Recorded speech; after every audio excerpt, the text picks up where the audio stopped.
அடுத்தபடியாக நம்மளுடைய சிவசித்த ஜோதிட நிலையம் சிவன் கோயில் தெரு உளுந்தூர்பேட்டையிலிருந்து ஐயா திரு வி ரவி அவர்கள் வருகிறார் நம்முடைய பேச. பாஸ்கரா ஜோதிட கலாரத்னா திரு ரவி அவர்களுக்கு நம்ம வேலூர் ஜோதிட ஆராய்ச்சியாளர்கள் சார்பாக நன்றியை தெரிவித்துக் கொள்கிறேன். ஐயா அவர்கள் காலையிலே நான் பேசிட்டு ஓடி போயிடுறேன் சார்னாரு, அதெல்லாம் முடியாது இருங்கன்னு சொல்லி இவ்வளவு நேரம் இருந்ததுக்கு நன்றி. ஐயா அவர்களுக்கு நம்மளுடைய சங்கத்தின் சார்பாக ஒரு பொன்னாடை போட்டு கௌரவிக்கும். வாழ்த்துக்கள் சார். அடுத்து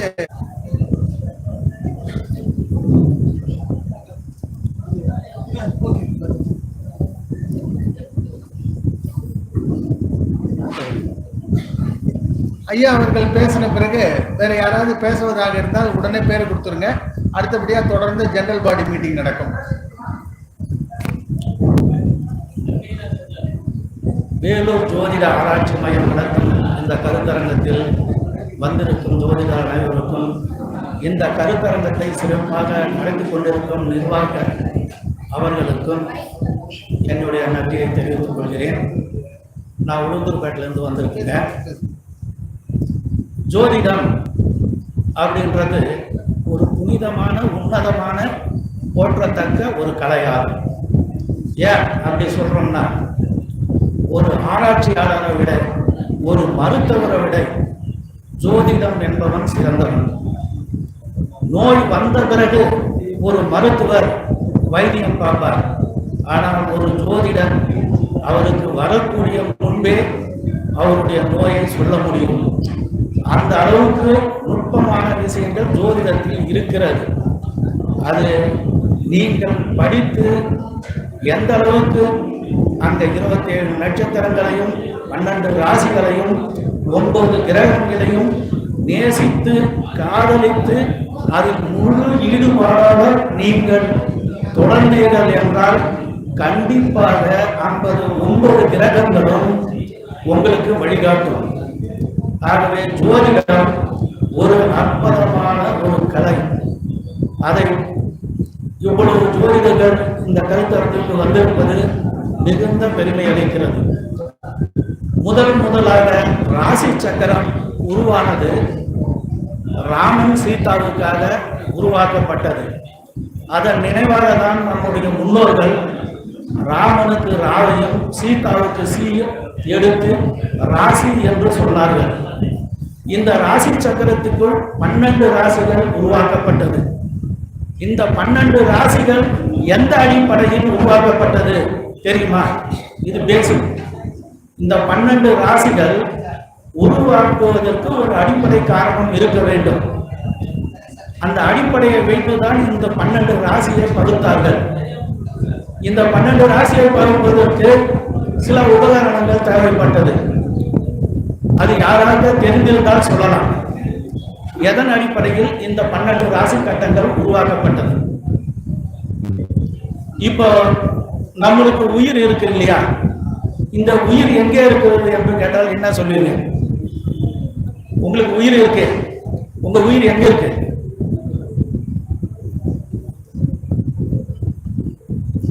உங்க உடம்புல இல்லை, அது மட்டும் உண்மை. ஆனா எல்லாரும் நினைச்சுக்கிட்டு இருப்பீங்க உங்களுக்கு உடம்பே இல்லை. நீங்கள் உயிர் வேணும், வாழ வேண்டும் என்றால் பஞ்சபூதங்கள் தேவை. இதுதான் முக்கியம். காற்றும் தேவை, நீரும் தேவை, மண்ணும் தேவை, நெருப்பும் தேவை, ஆதாயம் தேவை. இந்த பஞ்சபூதங்கள் அடிப்படையில் 4 பூதங்கள் நம் ராசி கட்டத்தை ஆண்டு கொண்டு இருக்கின்றது. 3 இயக்கங்கள். மற்ற கோள்ல அந்த இயக்கம் கிடையாது. நிலாவுக்கே போனாலும் நம்மள மாரி நடக்க முடியாது, திரும்ப முடியாது, ஓட முடியாது, நிக்க முடியாது. அப்ப பஞ்சபூதத்துல 4 பூதங்களையும் 3 இயக்கங்களையும் மையமாக வைத்து 12 ராசி கட்டத்தை உருவாக்கினார்கள். இந்த 12 ராசி கட்டம் உருவாவதற்கு அடித்தளமே இந்த பஞ்சபூதமும் 3 இயக்கங்களும் தான். அதனால்தான் ராசி சக்கரத்தில் முதலில் 3 இயக்கங்களையும் பஞ்சபூதங்களையும் அடிப்படையில் நீங்கள் படிக்கும் பொழுது நடத்துகிறார்கள். இந்த 12 ராசி கட்டத்தை உருவாக்கி அதுக்கப்புறம் 27 நட்சத்திரங்களை பகிர்ந்து கொடுத்து 9 கிரகங்கள் கிரகங்கள் இந்த ராசி கட்டத்தை எப்படி நடத்தி நம்மளுக்கு பலனை வழங்குகிறது என்பதுதான் ஜோதிடம். இந்த ஜோதிடத்துல நிறைய விஷயங்கள் இருக்கு, நிறைய பாடங்கள் இருக்கு. அதனால ஒவ்வொருத்தரும் ஒவ்வொரு முறையில கற்றுத்தருவார்கள். எனக்கு 32 வயது கால அனுபவம். எனக்கு இப்ப 60 வயது. 32 கால அனுபவத்துல நான் 7 ஜோதிடர்களிடம் படித்திருக்கிறேன். அங்க படித்ததால எனக்கு இந்த அளவுக்கு மேடையில் இப்பொழுது உங்களுக்கு கருத்தை சொல்ற அளவுக்கு எனக்கு திறமை வளர்ந்திருக்கிறது என்பதுதான் உண்மை. ஒரு ஜோதிடர்கள் படிச்சுட்டு நான் ஜோதிடர்னு சொல்லிக்கலாம் முடியாது. ஏன்னா நீங்க குறைந்தது ஒரு 4-5 பேர்கிட்ட போய் படித்திருந்தால் உங்களுக்கு அவர்களுடைய சுய அனுபவமும் சேர்ந்து கிடைக்கும். ஜோதிடம் என்பது ஏட்டு சுரக்காய் அல்ல. நான் முதலியே சொல்லிட்டேன், அறிவியல் விஞ்ஞானிகளோட மருத்துவரோட ஜோதிடம் வேதாரம்பம் என்பது. அப்ப ஆராய்ச்சி அறிவு என்பது ஒன்று இருக்க வேண்டும். அந்த ஆராய்ச்சி அறிவு இருந்தால்தான் ஜோதிடம் பல வகையில் நீங்கள் அதை ஆராய்ச்சி செய்து பலனாக உரைக்க முடியும். இப்ப முதல்ல காலச்சக்கரத்தை தான் உருவாக்கினார்கள். இந்த காலச்சக்கரத்தை பேசி ஒவ்வொரு ஜாதகருக்கும் 50% அவர்கள் வாழ்நாளில் இருந்து கொண்டே இருக்கும். பிறப்பு லக்கணம் ஜாதகம் என்பது அதன் மேல் உட்காருவதுதான். ஆனா காலச்சக்கரம் என்பது பொதுவான நியதி. இந்த காலச்சக்கரம் ஒவ்வொரு வாழ்க்கையிலையும் 50% பலனா இயங்கிக்கிட்டே இருக்கும். இந்த காலச்சக்கர ரீதியில நீங்க பாத்தீங்கன்னா உங்களுக்கு ஒரு சின்ன டிப்ஸ் கொடுத்துறேன். 12 லக்கணக்காரர்களுக்கும் விருட்சிகம் 8ஆம் வீடு. இந்த 8ஆம் வீடு என்பது மர்மஸ்தானத்தை குறிக்கும் காலச்சக்கரத்தில். இந்த மர்மஸ்தானத்தை குறிக்க சொல்ல ஒவ்வொரு லக்கணக்காருக்கும் பொதுவாகவே அவர்கள் பிறப்பு முதல் இறப்புக்குள்ளாக இந்த நிகழ்வு நடக்கும். இது ஒரு டிப்ஸா எடுத்துங்க, எழுதிங்க, முடிஞ்சா சொல்றேன்.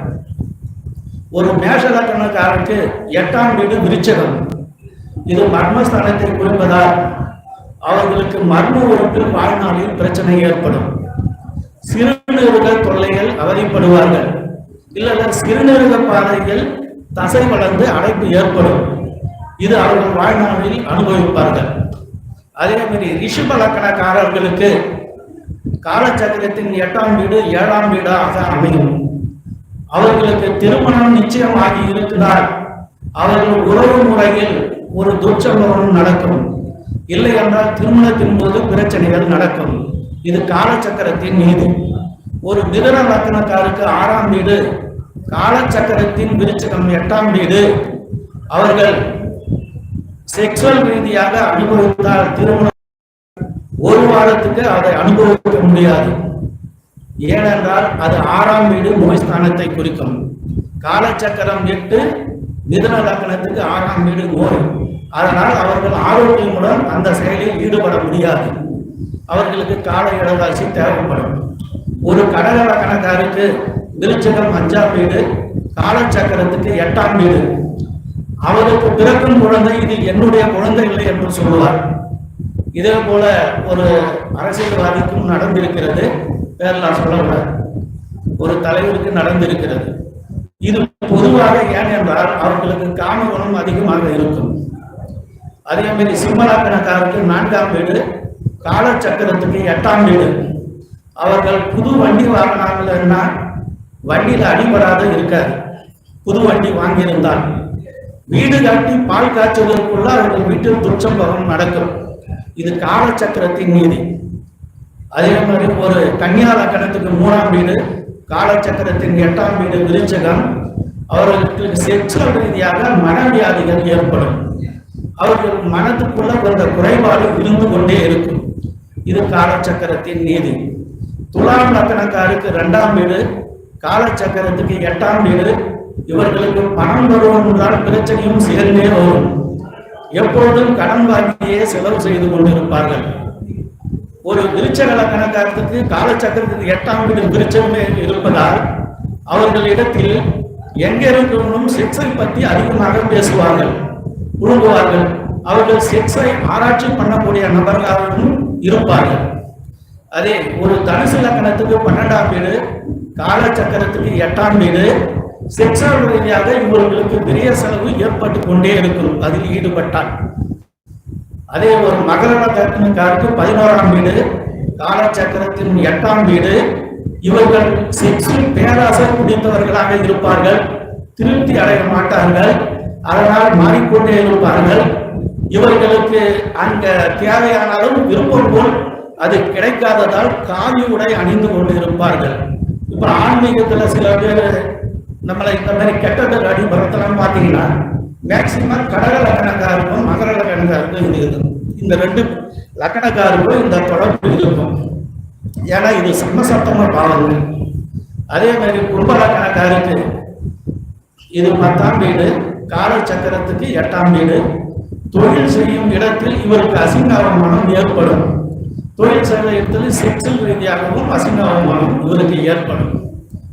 அதே மீன லக்னக்காருக்கு இது 9ஆம் வீடு காலச்சக்கரத்துக்கு 8ஆம் வீடு. இல்லீகல் தொடர்பு ஏற்படுத்தி கொண்டிருந்தால் அவர்களுக்கு பொருள் விரயம் ஏற்படும். இப்படி 12 லக்கணக்காரர்களுக்கும் பார்த்தால் காலச்சக்கரத்தின் ரீதியாக பொதுவாக அவர்கள் வாழ்க்கையில் கண்டிப்பாக அடிபட்டு இருப்பார்கள். இதை நீங்க டிப்ஸா வச்சுக்கலாம். இது கண்டிப்பா அவங்க வாழ்நாள்ல இருக்கும். அதை பருவத்துக்கு தகுந்தவாறு எடுத்து சொல்றது நம்ம ஜோதிடர் கடமை. வந்தவொடனே 5 வயசு பையனுக்கு மருத்துவ லக்கண சிம்ம மேஷ லக்கணக்காரருக்கு இருக்குன்னா நம்ம சொல்லக்கூடாது, சரிங்களா? ஆனா வாழ்நாள்ல இந்த தொல்லைகள் காலச்சக்கரத்தின் ரீதியாக அவர்களுக்கு அடைந்தே தீருவார்கள். இது நடந்தே தீரும். இதுதான். ஏனென்றால் இப்பொழுது காலம் இல்லை, நிறைய விஷயங்கள் இருக்கிறது. இந்த வாய்ப்பை கொடுத்த வேறொரு ஆராய்ச்சி மையத்தின் நிர்வாகிகள் அனைவருக்கும், பாலாசார் அவர்களுக்கும், ஜோதிடர் அவர்களுக்கும் என்னுடைய நன்றியை தெரிவித்துக் கொண்டு அடுத்த கருத்தரங்கத்தில் வாய்ப்பு கிடைத்தால் உங்களை சந்திக்கிறேன். நன்றி, வணக்கம். நன்றி சார். ஐயா அவர்கள் கடைசியில எல்லாருக்கும் ஒரு பயத்தை கிளப்பி விட்டார்.